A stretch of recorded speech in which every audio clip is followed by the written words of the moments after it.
Assalamu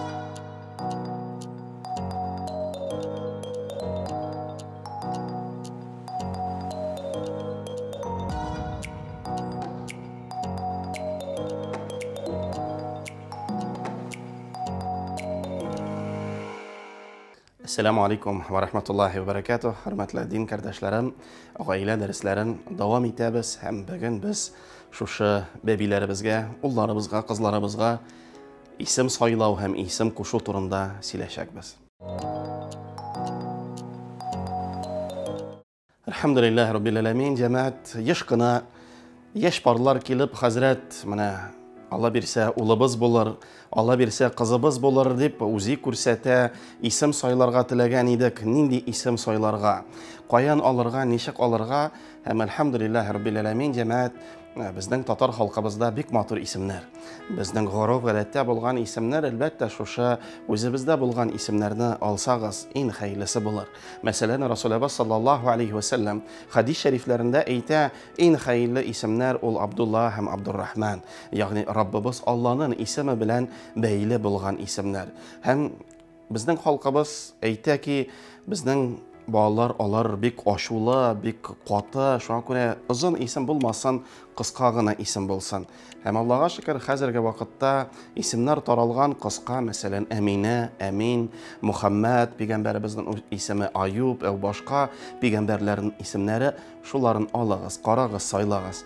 Saylagancha albatta isimning ma'nolarini qarag'iz. Biz hozirgi vaqtda bik şuşa interaktiv davrda yaşaybiz.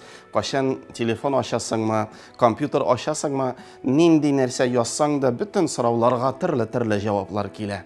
Nindi tilaysang, dunyoda nindi isim bor, shul isim shiga, shuning ma'nosi shiga. Shunga ko'ra jamoat albatta turli millatlarda turli ismlar. Masalan, tatar xalqida ayrim ismlar, o'rislarda ayrim, anglishan, fransuz ismlari, amerikan ismlari bor. Lekin biz tatar xalqi bo'lg'ach, biz tatar isimlarin, musulmoncha isimlarin qo'shsak, albatta xayrliroq bo'lar. Shul turida unutmaymiz. Hozirgi vaqtda bik ko'p shit isimlari, masalan, Sherlock Robertlar, Maratlar, ingliz, fransuz, boshqa isimlar ham biz ularni bu tatar ismi deb his eta boshladik. Lekin g'uruf odatdan qarasak, ular shitdan kelgan.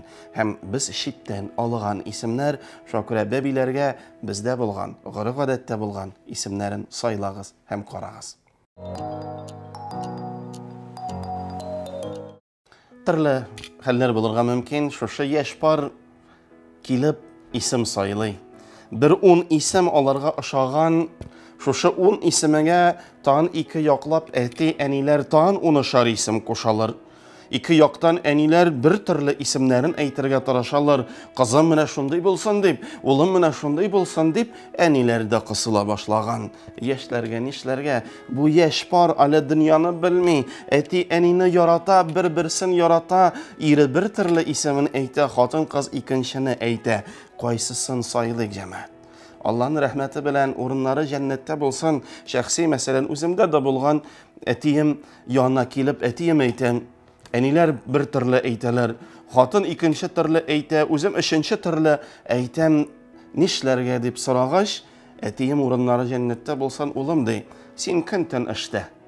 Xotin ul balani o'stira, ul imiza, ul ona bilan maktabga da yerar, maktabdan da olib qaytar. Sen albatta xaraktering bor, o'zingcha da qo'sha olasan. Lekin alsın eşiktili şulay qo'shdi.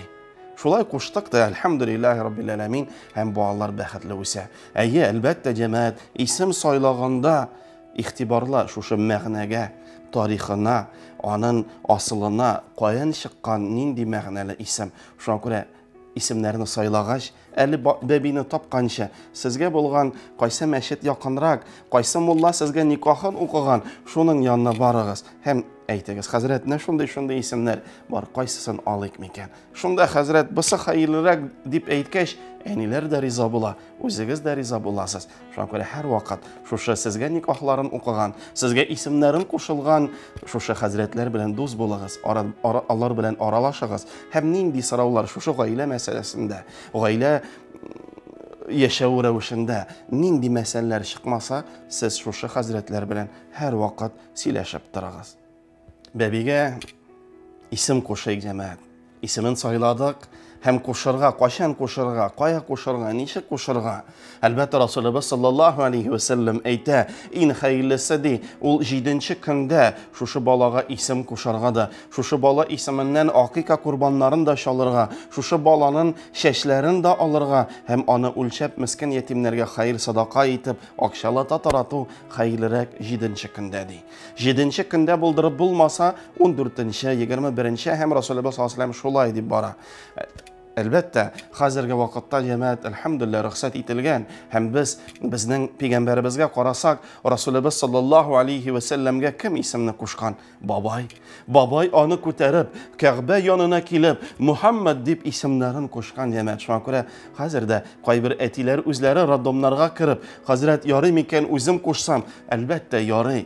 Кирегез, кушыгыз, үзегез кушсагыз, тагында савабы күбрәк булыр. Ләкин шушы исем кушу белән генә туктамый, сез шушы бәбигә багышлап курбаннарын чалып, ашларын уздырырга да онытмагыз. Ул бездә бәби чәе дип әйтелә. Шунда туганнарын җыеп, шунда шул ук хәзрәтләрен җыеп, шушы табын итеп, шушы бәби чәе итеп, аларга дуа кылып, аны да уздырырга онытмагыз, әгәр дә ки үзегез кирип кушкан булсагыз да. Расулыбыз саллаллаһу алейхи ва саллям хадис шәрифләрендә әйтә, һәр бер дуга, һәр бер сүз ул дуга шикелле. Шуңа күрә әгәр дә без исемен сайладык, шушы улыбызга, кызыбызга шушы исемен куштык һәм ул дуга форматында. Ягъни шушы үсә ул. Күпме бу дөньяда яшәшәк ул, шул исем белән мөрәҗәгать иткәндә ул дуга шикелле барачак. Шуңа күрә балаларыбызга күркәм, матур исемнәрен сайлап, мәгънәле булсын. Мәсәлән, Әминә. Нинди ул тыныч. Алла бирсә, Әминә кушкач шушы кыз балабыз тыныч, тәртипле, әдәпле, ахлаклы булачак һәм башка. Шуңа күрә һәр вакыт шушы мәгънәләрен карагыз, чөнки исем кешегә тәэсир итә һәм шушы исемгә карап аның җисеме дә булачак. Шуңа күрә күркәм, матур исемләр булсын. Шушы исем балага тәэсир иткәч, матур, күркәм исемнәрдән булсын иде ул җәмәгать. Шул турында онытмагыз һәм белегез, һәм сайлаганда балагызга шушы исемен сайлап кушагыз. Әлбәттә, без хәзер вакытта яшәгәч, хәзерге вакытта современ исемнәр, менә бит ул нинди модный, матур дип, шуны кушарга мөмкин без. Әйе, мода ул яхшы әйбер җәмәгать. Ләкин вакыт үтү белән шушы мода китәргә мөмкин. Мәсәлән, Совет чорында бер төрле исемнәр модный булган булса, хәзер шушы әбиләр мәчеткә килеп, хәзрәт, миңа менә Совет чорында шундый исем кушканнар, аны үзгәртәсе иде, ничек үзгәртим микән? Җылап исемнәрен үзгәртәләр. Шуңа күрә шушы бәләкәй бәби ул бүген сезнең кулыгызда. Иртәгә ул үзе җигет булыр, әу кыз булыр, аннары үзе дә әби бабай булыр. Шуңа күрә матур, күркәм исемен сайлап, кушып, шушы сезнең улыгызга, сезнең кызыгызга шушы исем бәләкәй чагында да алар картайгач та туры килсен иде. Еш кына мәчетебезгә, яшь кына җегетләр, кызлар килә, уллар килә.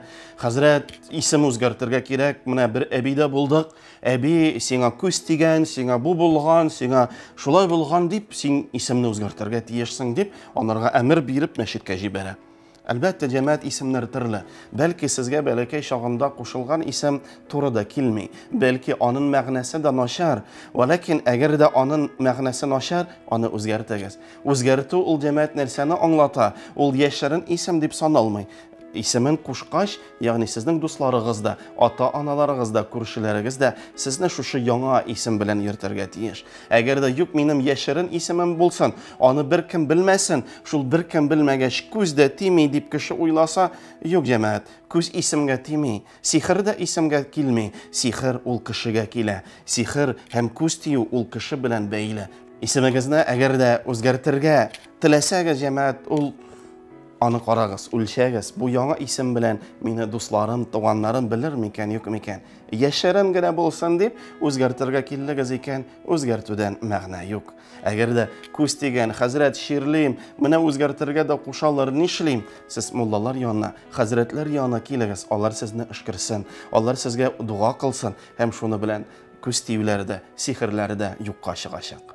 Ямәт, мәчеткә киләләр, бәбине китерәләр, һәм бер төрле исем әйтәләр. Әлбәттә, без хәзрәтләр, әгәр дә шушы яшь гаилә безне белән сөйләшмәгән, һәм шушы исем безнең динебезгә туры килми икән, без аны кушмаска да мөмкин. Шунда әти, әни, әби, бабай җылый, хәзрәт, менә бит таныклыкта шул исем язылган, нишлик? Шунда әбисе әйтә, ярар, әйдә анарга Мөхәммәд дип кушыйк, һәм без хәзрәтләр Аллаһу акбар дип анарга Мөхәммәд дип кушабыз. Ләкин Мөхәммәд кала, аны барыбер шушы башка исем белән, таныклыкта язылган исем белән йөртәләр.